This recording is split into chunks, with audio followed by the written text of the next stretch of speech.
Well, a new inquiry into the working conditions of MP staff has been published this hour, and it found that the problem of bullying and harassment in Parliament is widespread enough to require an urgent collective response. Joining me now are the Labour MP John Mann and Dr Hannah White from the Institute of Government. Both of whom have slight advantage on me in as much as you've looked at this report. What do you make of it, John Mann, first of all? It tiptoes forward in the right direction.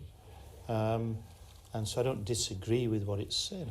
I do fear it doesn't really get to the heart of some of the issues, the power of the political parties, the power of the whips. Because when it comes to the high prevalence of this kind of problem, it's to do with misuse of power. And politicians don't like giving up any semblance of power. And so I fear that this will help, but not go nearly far enough. Politicians need to take a lead. There's quite a lot of easy things they could do. And what do you make of it, Dr White?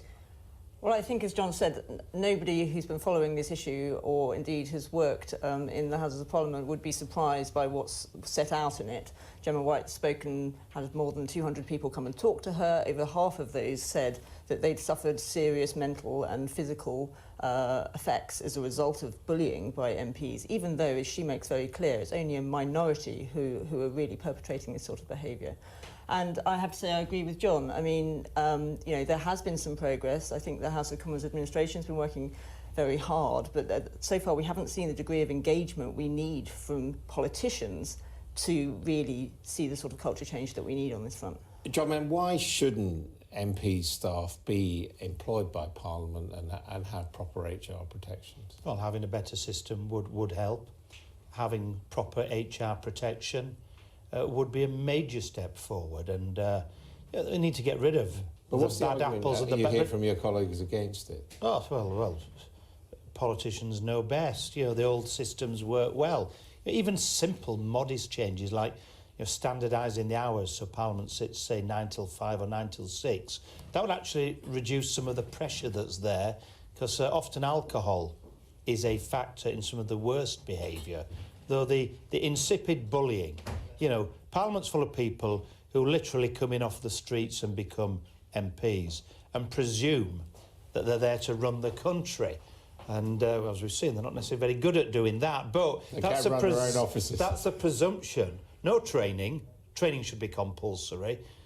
No requirement to be a good employer. And I think exposing people for what is done badly is the best way of forcing a change. It's happened with a significant degree with MPs' expenses, because it's all out there. People think twice, and that has changed behaviour. We have to change behaviour here, because it's extraordinary, actually, how bad the situation is, and it's got huge implications, because it goes beyond Parliament if you allow bullying, sexual harassment to become pervasive in an institution. Does Parliament need to change actually the way people are employed or who they report to effectively? Well, I would say yes. I mean, the proposal in the report is that there should be another internal sort of department which provides, I think, sort of employment advice and standardises employment practices amongst MPs, but doesn't go as far as actually employing staff of MPs. And I think that is, as John said, it's a baby step. Actually, people don't go into Parliament to be employers. They don't necessarily come with any experience at doing that. They're there to make the changes to the country that they want to see. And actually, why should they have to know about HR and to do those things? I think it would be much better to go the whole hog and outsource this to a separate department. Are you one of those who did do the training? Because apparently only 30 or so MPs. Well, I've done a lot of training in how to employ staff, and I've trained others in the past in how to do so. It's the fact that it's not compulsory is really significant. There are people in there, I know, because they sometimes come to me for advice. They haven't got a clue what they're doing. Sometimes, actually, they're not at fault, but they mess things up because they don't know how to handle it. But it also allows those who want to be more devious, who want to misuse their position, for example, in relation to sexual harassment, to think they can get away with it.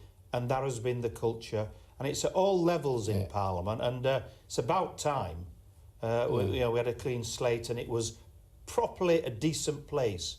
Do you think the culture is changing? I mean, I remember one person who's no longer an MP talking about one MP sleeping with his research assistant, and another one said, well, that's what they're there for. I mean, You think that's age is gone?